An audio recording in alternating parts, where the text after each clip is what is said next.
اسلامی بینک ایک بہت بڑا دھوکہ ہے، یہ اسی کنونشنل بینکنگ کی اسلامی شکل ہے۔ یہ ایسے ہی اسلامی شکل ہے جیسے ہم پاکستانیوں نے اپنے ملک کا نام رکھا ہوا ہے اسلامی بھی اور جمہوری بھی، لیکن نہ اسلام کا سیاسی نظام، نہ اسلام کا معاشی نظام، نہ انسانی حقوق کی ادائیگی کا کوئی عمل، اور اسلام کا لیبل ہم نے اس پر چسپاں کیا ہوا ہے۔ تو ایسے ہی اسلامی بینکنگ کا ایک لیبل چپکا ہوا ہے، اور اس پر ایک تفصیلی مکالمہ، مباحثہ، کتابیں، لٹریچر موجود ہیں کہ آئینی اور قانونی طور پر، ٹیکنیکلی طور پر یہ بات ممکن ہی نہیں۔ یہ سودا سمایا تھا جناب ضیاء الحق صاحب کے دور میں کہ جی اسلامی بینکاری ہونی چاہیے، اور جب ان کے دماغ میں یہ خیال آیا تھا تو انہوں نے 2 کمیٹیاں بنائی تھیں 1985 میں۔ ایک علماء کی کمیٹی بنائی تھی جس کے سربراہ مفتی تقی عثمانی صاحب تھے، اور ایک ٹیکنیکل کمیٹی بنائی تھی جس کے سربراہ اس وقت کے governor state bank Ghulam Ishaq Khan تھے۔ دونوں سے رپورٹ لی گئی تھی کہ کیا ہم اس موجودہ حالت میں جب ہمارا اسٹیٹ بینک قرضوں کے اس عالمی نظام سے جڑا ہوا ہے، ہم اپنے ملک کے اندر اسلامی بینکاری نافذ کر سکتے ہیں؟ تو غلام اسحاق خان کی کمیٹی میں تمام بینکار، تمام اکنامکس کے ماہر، پروفیسر، دانشور موجود تھے۔ ٹیکنیکلی طور پر انہوں نے اس پر غور و فکر کی۔ اس رپورٹ کو پڑھ لیجئے،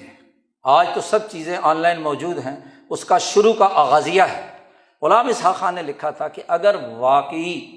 پاکستان میں آپ اسلامک اکنامک سسٹم لانا چاہتے ہیں تو ہمیں پورا سٹرکچر چینج کرنا پڑے گا جی۔ پروڈکشن آف ویلتھ سے لے کر کنزمپشن آف ویلتھ تک جتنے پروسیجر ہیں وہ دین کے کانسیپٹ پر لانے پڑیں گے، اور اس کے لیے ہمارے اسٹیٹ بینک کو ورلڈ بینک سے علیحدگی اختیار کرنی ہوگی، IMF سے علیحدگی اختیار کرنی ہوگی، اپنا معاشی اور اکنامک سسٹم ڈیولپ کرنا ہوگا۔ اگر یہ کرنے کی سکت ہے تو پھر تو آپ یہ بھاری پتھر اٹھائیں، ورنہ پورے اکنامک سسٹم میں جہاں پروڈکشن آف ویلتھ کیپٹلزم کی بنیاد پر ہے، ڈسٹریبیوشن اس کی بنیاد پر ہے، کنزمپشن اس کی بنیاد پر ہے، صرف تبادلہ دولت، اور تبادلہ دولت میں سے بھی صرف زر، اور زر کو کنٹرول کرنے والی اتھارٹی بینک کو اسلامی بنانا، یہ خلاف عقل ہے، اکنامک سسٹم کے بالکل مخالف اور متصادم ہے، ایسا نہیں ہو سکتا۔ لیکن مولانا حضرات نے جی کمیٹی میں جو بات بیان کی کہ ہو تو نہیں سکتا لیکن کچھ تھوڑا سا جوڑ جگاڑ کر لیں، تو انہوں نے جی کہا ہو تو نہیں سکتا جب تک مکمل نظام نہ ہو،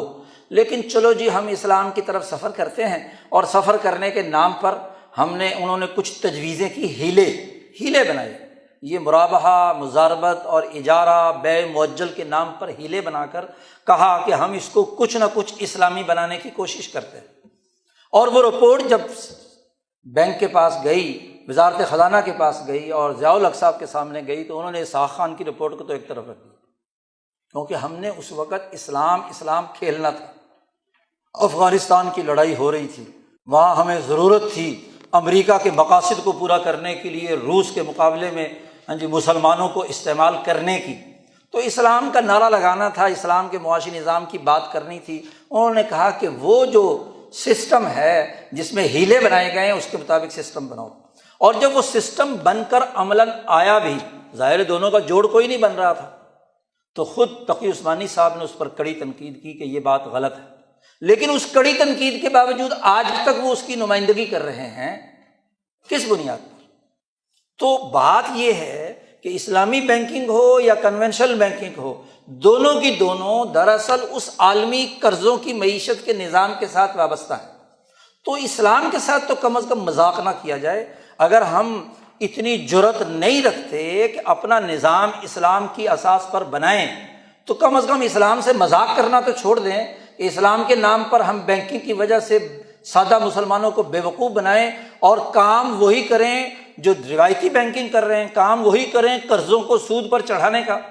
اس کا نام بدل لیا جائے۔ نبی اکرم صلی اللہ علیہ وسلم نے فرمایا تھا کہ آخر زمانے میں ایسے لوگ ہوں گے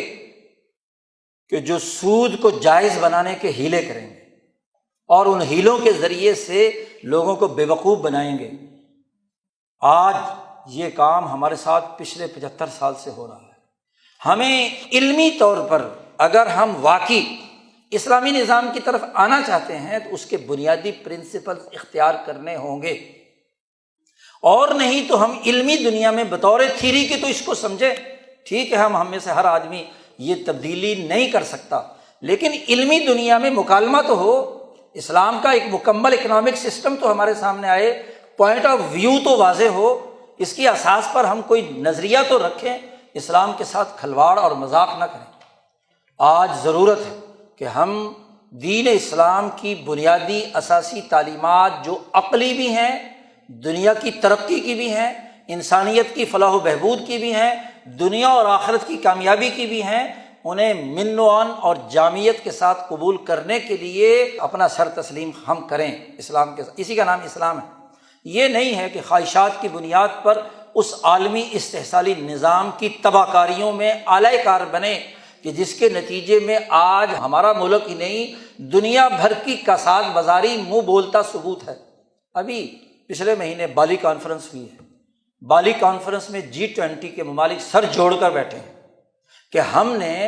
دنیا میں جو قرضوں کی معیشت جاری کی ہوئی ہے اور اس کے نتیجے میں ملک سراسر دھڑا دھڑ دیوالیہ ہو رہے ہیں، سری لنکا، پاکستان دیوالیے کے دہانے پر، اور ملک، تو اس کے نتیجے میں تو ہمارے قرضے ڈوبیں گے۔ تو اس قرضوں کی معیشت کو ہمیں اس پر نظر ثانی کرنی چاہیے اور ان ملکوں کی مدد کرنی چاہیے، یہ نہ ہو کہ وہاں کے بندے مر جائیں اور ہمارا قرضہ ڈوب جائے۔ تفصیلی رپورٹ 3 دن کی آپ بالی کانفرنس کی پڑھ لیجیے کہ خود سر جوڑ کر بیٹھے قرضہ دینے والے، جس میں چائنا بھی ہے، امریکہ بھی ہے، ورلڈ بینک کے نمائندے بھی ہیں، وہ اکنامک فورم کے نمائندے بھی ہیں۔ تو دنیا کے غریب ملکوں کو مقروض بنا کر ان کی معیشت پر کنٹرول کرنے پر قرضے دینے والے بھی پریشان ہیں کہ بندہ مر گیا تو وصول کہاں سے کریں۔ تو آج سوچنے کی بات ہے کہ دین اسلام کا وہ آفاقی نظام جو انسان دوست ہے، انسانیت کی ترقی کا راستہ دکھاتا ہے، اس کو ہم عقلی اور منطقی بنیادوں پر ہم مسلمان خاص طور پر اور دنیا بھر کے انسان اس پر سوچیں، غور و فکر کریں، اپنے رویے بدلیں، اپنی اجتماعیت کو اور اپنے ملک اور قوم کو صحیح راستے پر گامزن کرنے کے لیے کردار ادا کریں۔ وآخر دعوانا ان الحمد للہ رب العالمین۔